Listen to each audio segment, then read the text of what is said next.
بسم اللہ الرحمن الرحیم۔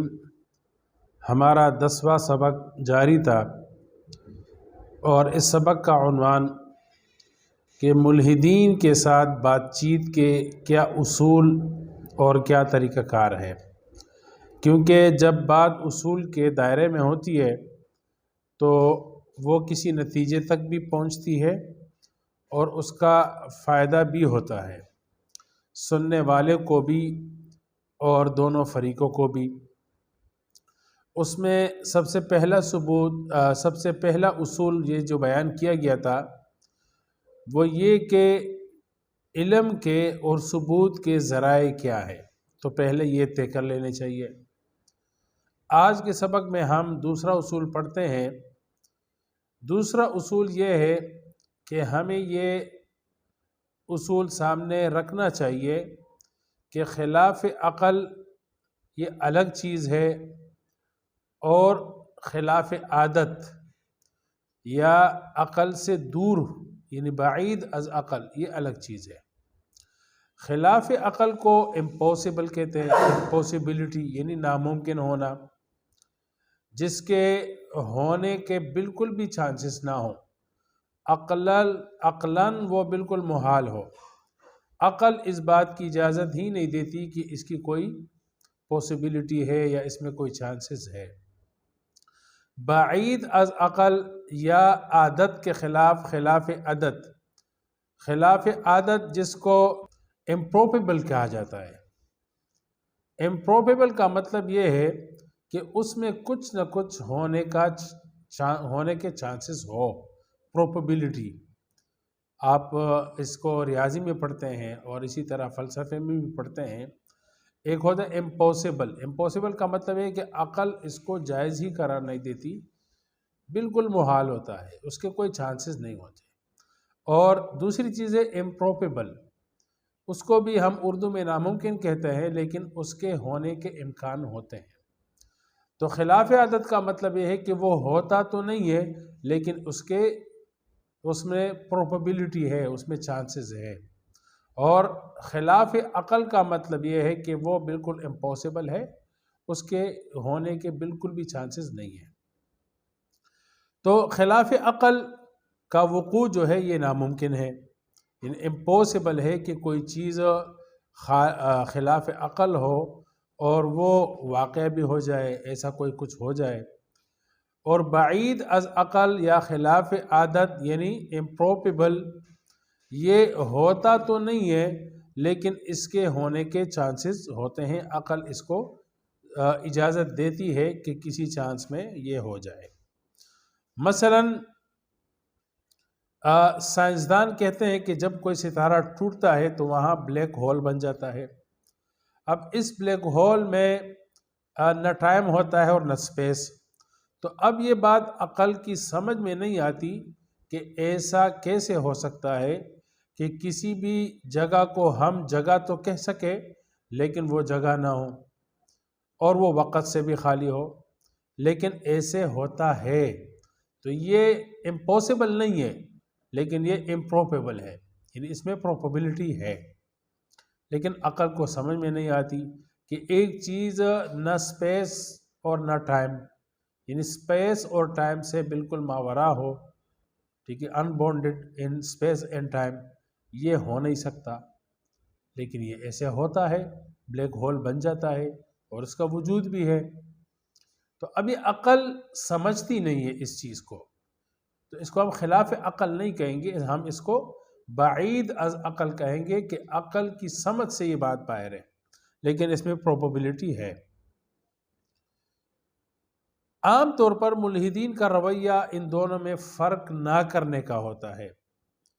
جو چیزیں سمجھ میں نہیں آتی، جو امپروبیبل ہوتی ہے، تو وہ اس کو خلاف عقل یعنی امپاسبل کہہ دیتے ہیں۔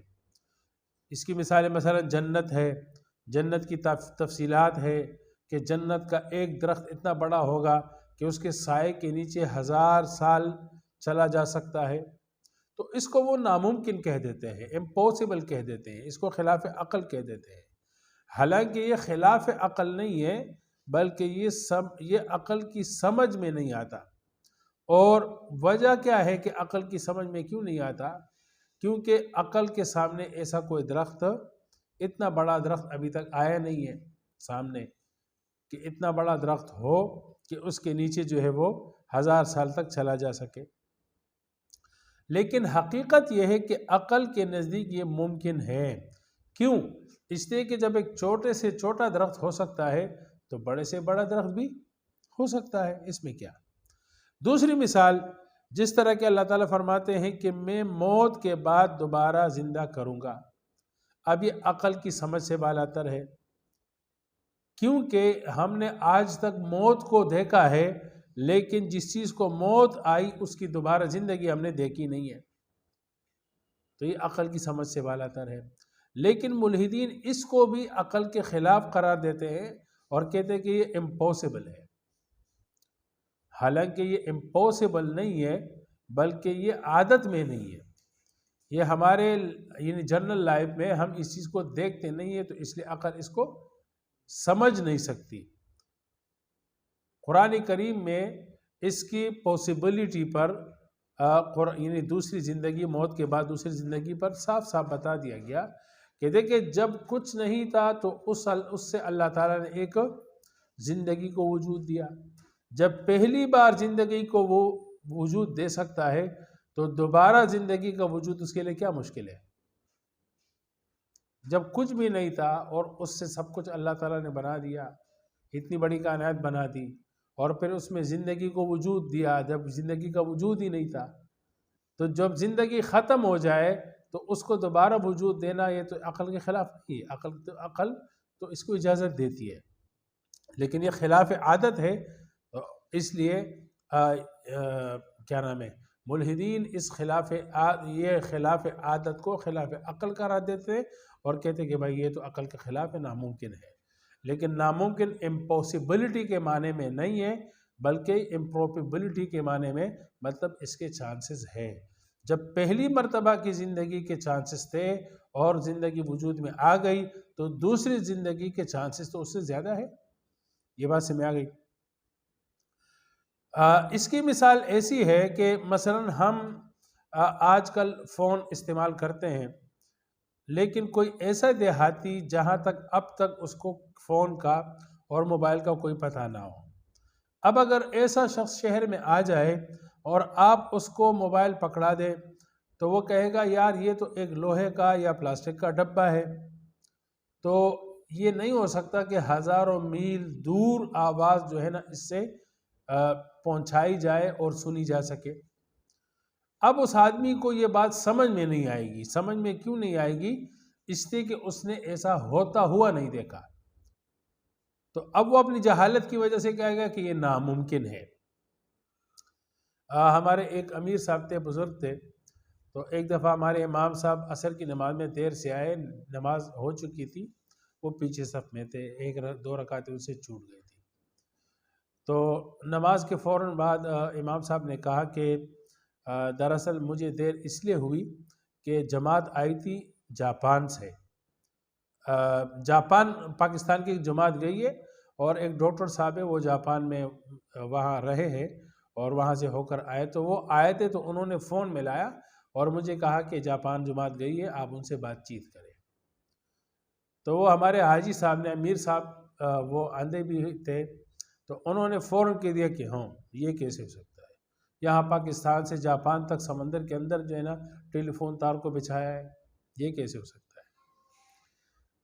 یعنی آج سے تقریباً 20 سال پہلے چونکہ موبائل فون نہیں تھا اور تار کے ذریعے، ٹیلی فون کے ذریعے سے بات چیت ہوتی تھی اور اس کا کیبل ہوتا تھا، کیبل اگر کنیکٹ ہے تو بات ہوتی تھی، نہیں کنیکٹ تو نہیں ہوتی، لیکن ان کے پاس موبائل بھی تھا، تو انہوں نے یہ دیکھا تھا کہ بھائی یعنی بغیر تار کے دو فون کیسے کنیکٹ ہو سکتے ہیں، بغیر تار کے کیسے جو ہے نا ایک یہاں سے جاپان تک آواز جا سکتی ہے، تو انہوں نے فوراً یہ بھی کہہ دیا کہ یہ کیسے ہو سکتا ہے کہ جاپان سے یعنی پاکستان سے جاپان تک جو ہے نا سمندر کے اندر انہوں نے تار بچھا دی ہے، یہ کیسے ہو سکتا ہے؟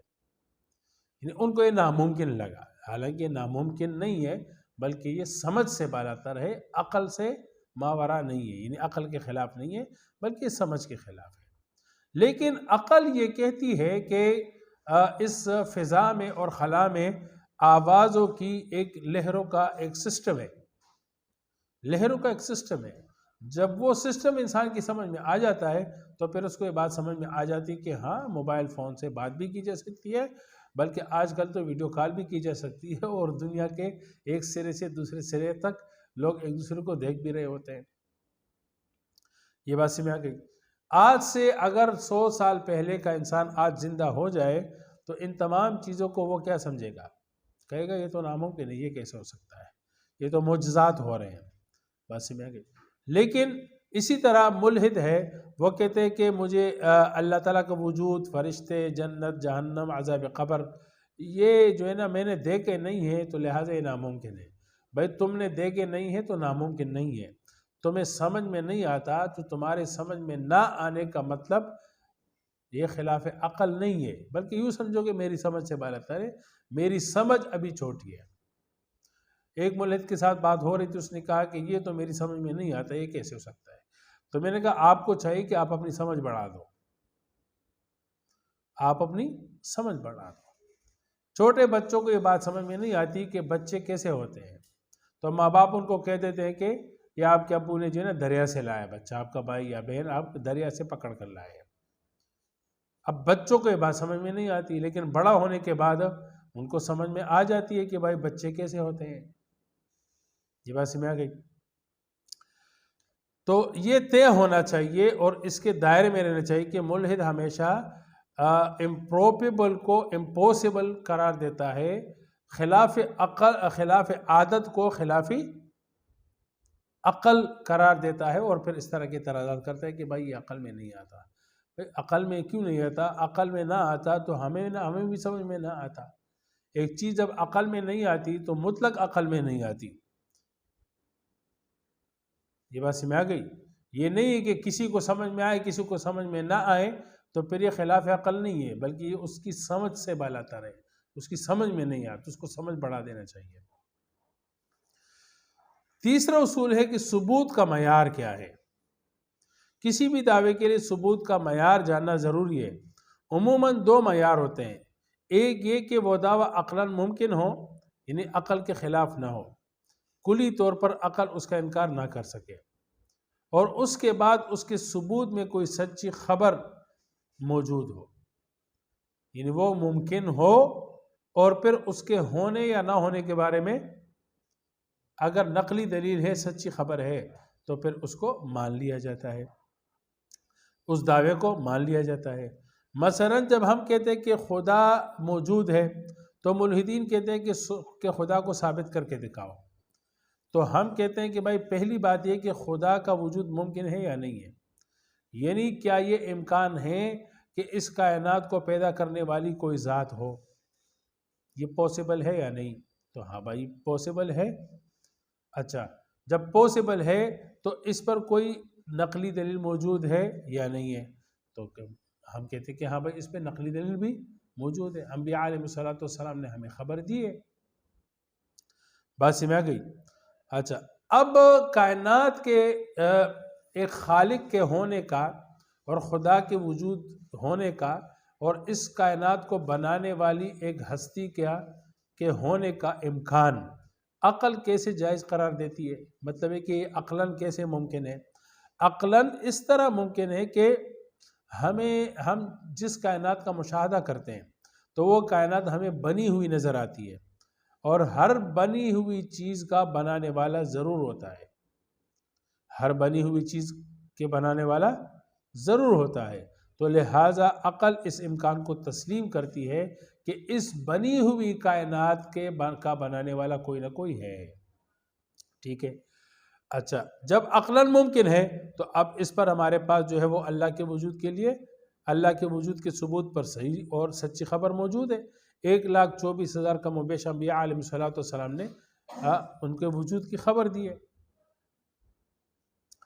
اس کے جواب میں عموماً ملحد یہ کہتے ہیں کہ یہ کائنات فطری قوانین پر کھڑی ہے، یہ کائنات نیچرل لاز پہ کھڑی ہے اور اسی سے وجود میں آئی اور اسی سے جو ہے وہ چل رہی ہے۔ بات سمجھ گئی؟ تو ہم کہتے ہیں کہ دیکھیں آپ نے اس کائنات کے پیچھے کچھ نہ کسی چیز کو تو مان لیا نا کہ اس کے پیچھے کچھ نہ کچھ ہے، چاہے آپ اس کو نیچرل لاز کا نام دے دیں یا کسی خالق اور ہستی کا نام دے دیں، لیکن یہ بات تو لازمی ہے کہ اس کائنات کو چلانے کے لیے اس کے پیچھے کچھ نہ کچھ ہے، ٹھیک ہے؟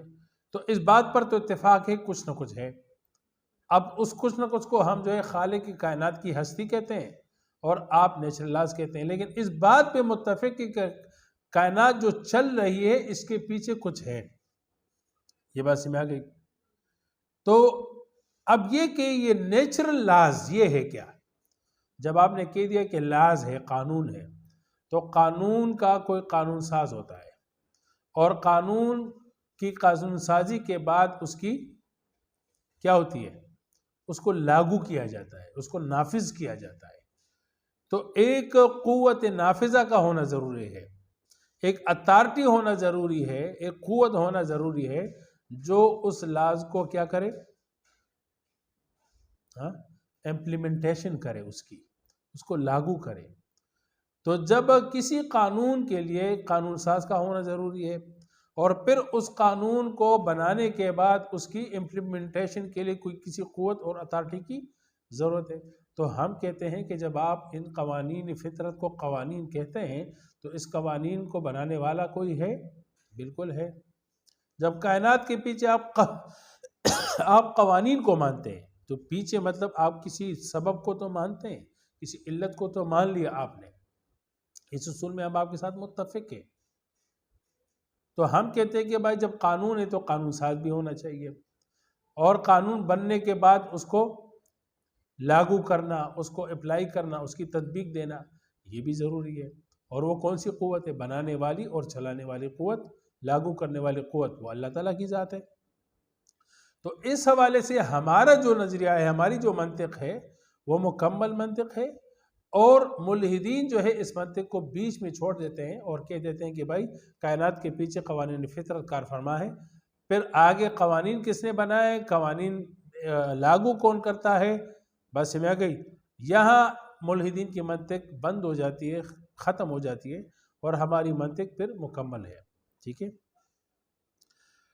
تو اب دیکھیں کہ اللہ تعالیٰ کے وجود پر ایک صحیح عقلی دلیل بھی موجود ہے اور نقلی دلیل بھی موجود ہے کہ اللہ تعالیٰ موجود ہے۔ تو یہ علم کا جو معیار ہے اور ثبوت کا جو معیار ہے، یہ پوری دنیا کے عدالتوں میں بھی یہی بات چلتی ہے، بس سمجھ گئی؟ مثلا کسی آدمی نے قتل کر لیا اور اس پہ 2 گواہ موجود ہیں، تو ہم دیکھیں گے کہ آیا وہ آدمی قتل کر سکتا ہے کہ نہیں کر سکتا؟ ہاں بھائی، اس کی آنکھیں بھی ہے، اس کے ہاتھ پیر بھی موجود ہے، اور اس میں گولی چلانے کی یا چھری چلانے کی طاقت بھی موجود ہے، بس میں گئی؟ تو ہم کہتے ہیں ہاں بھائی عقلاً ممکن ہے کہ اس نے قتل کیا ہوگا۔ جب عقلاً ممکن ہے کہ اس نے قتل کیا ہوگا، عقلی طور پر اس بات کا امکان ہے، تو اب اس پہ 2 سچے گواہ آ گئے تو جج فیصلہ کر لیتا ہے کہ یہ قاتل ہے اور اس کو سزا دی جائے، بس میں گئی؟ اگر ایسا کوئی کیس آ جائے، اور یہ کہا جائے کہ بھائی کسی پولیس نے جو ہے نا ایک گھر میں چھاپا مارا اور وہاں پر وہ گئے، وہاں پر ایک لاش دیکھ لی، کیا دیکھ لی؟ ایک لاش دیکھ لی کہ اس کا گلا کٹا ہوا ہے، آس پاس دیکھا تو وہاں پر ایک مکھی دیکھ لی، اور انہوں نے مکھی کو پکڑ لیا اور کہا کہ اس مکھی نے اس آدمی کو قتل کیا، اس کا گلا کاٹا ہے، اور اس پر 2 گواہ بھی بنا دیے بھائی کہ 2 گواہ بھی ہے۔ اب وہ 2 گواہ جو ہے نا عام ریل زندگی میں وہ ایک سچے لوگ ہیں، سیدھے سادے لوگ ہیں، جھوٹ نہیں بولتے ہیں۔ پولیس نے کہا بھائی آ جاؤ، اس کمرے سے ہم نے لاش بھی دیکھی ہے، اٹھائی ہے، اور ہم نے یہ قاتل مکھی کو بھی پکڑا ہے، تم دونوں گواہی دے دینا۔ تو وہ کہتے ہیں بھائی ٹھیک ہے، گواہی دے دیں گے۔ اب جج کے سامنے جب یہ مقدمہ پیش ہوگا تو سب سے پہلے اس بات کی تحقیق کی جائے گی کہ آیا ایک مکھی کسی آدمی کا گلا کاٹ سکتی ہے کہ نہیں کاٹ سکتی ہے؟ ایسا ہی ہے نا؟ اگر مکی گلا کاٹ سکتی ہے تو پھر گواہی دیکھی جائے گی کہ ہاں بھائی یہ گواہی سچی ہے یا نہیں ہے. اگر سچی ہے تو ٹھیک ہے، مکی قاتل ہے. اور اگر یہ بات ناممکن ہے کہ بھائی مکی نے چھری اٹھائی اور چھری سے جو ہے نا ایک ہٹے کٹے انسان کو ذبح کر دیا، تو پھر جج صاحب کہیں گے کہ بھائی یہ کیس ختم ہے، یہ ناممکن ہے. مکی نے کیسے چھری اٹھائی اور ایک آدمی کو جو ہے نا قتل کر دیا اور ذبح کر دیا، اس کا گلا کاٹ دیا، جاؤ یہ کیس ختم ہے، بیوقوفی ہے. پولیس کو بولا کہ مزید انکوائری کرے یا یہ فائل بند کر دے. ایسا ہی ہے نا. تو جب خدا کے وجود کے بارے میں عقل اس بات کی اجازت دیتی ہے، عقل اس بات کو مانتی ہے کہ اس بنی ہوئی کائنات کا کوئی بنانے والا ہے، اور جس طرح ملحد کہتے ہیں کہ کائنات کے پیچھے نیچرل لاز ہے، تو اس لاز کا جو ایک میکر ہے، بنانے والا ہے، وہ بھی قانون ساز کا ہونا بھی ضروری ہے، اور پھر قانون کو لاگو کرنا بھی ضروری ہے. تو اب یہ طریقہ کار یعنی ثبوت کا یہ معیار جو ہے وہ پوری کی پوری دنیا کے عدالتوں میں یہ قابل قبول ہے، اور یہی چیز معیار جو ہے وہ اپلائی کیا جاتا ہے. یہ بات سمجھ گئی. تو ہمیں ثبوت کا معیار جو ہے یہ طے کر لینا چاہیے ملحدین کے ساتھ. انشاءاللہ مزید اصول بعد میں. وآخر دعوانا الحمدللہ رب العالمین.